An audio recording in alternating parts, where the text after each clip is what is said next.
రాఖీ పండగ రక్షాబంధనము అన్నదమ్ములు అక్క చెల్లెళ్ళు జరుపుకునే పండుగ.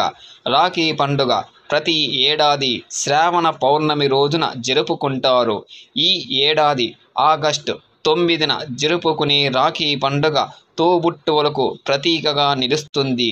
అయితే అన్న తమ్ముళ్లకు రాఖీ కట్టేటప్పుడు ఎన్ని ముళ్ళు వెయ్యాలి, 5 లేదా 7 ముళ్ళు ఎందుకు వెయ్యకూడదు, ఏ సమయంలో రాఖీ కట్టాలి, దీని వెనుక కారణాల గురించి ఇప్పుడు మనం తెలుసుకుందాం. రక్షాబంధనం రాఖీ పండుగ అంటే కేవలం రాఖీ కట్టడమే కాదు, సోదరికి సోదరుడు రక్షగా ఉంటాడని చెప్పడం, అలాగే సోదరుడి అభివృద్ధిని సోదరి కోరుకుంటుందని చెప్పే పండుగ రాఖీ. రాఖీని కట్టేటప్పుడు 3 ముళ్ళు వెయ్యాలి.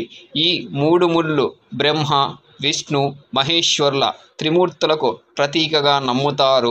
మొదటి ముడి సోదరుడి దీర్ఘాయుషు, భద్రత, ఆనందం మరియు శ్రేయస్సును సూచిస్తుంది. రెండవ ముడి సోదరుడు మరియు సోదరి మధ్య విడదీయరాని ప్రేమ, నమ్మకం మరియు గౌరవాన్ని సూచిస్తుంది.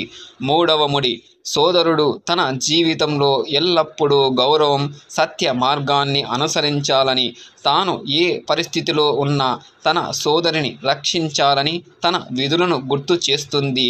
రాఖీని 3 ముళ్ళతో కట్టే ఆచారం విశ్వాసం, ఐక్యత, శాశ్వత తోబుట్టువుల సంబంధానికి అందమైన ప్రతిరూపంగా భావిస్తారు.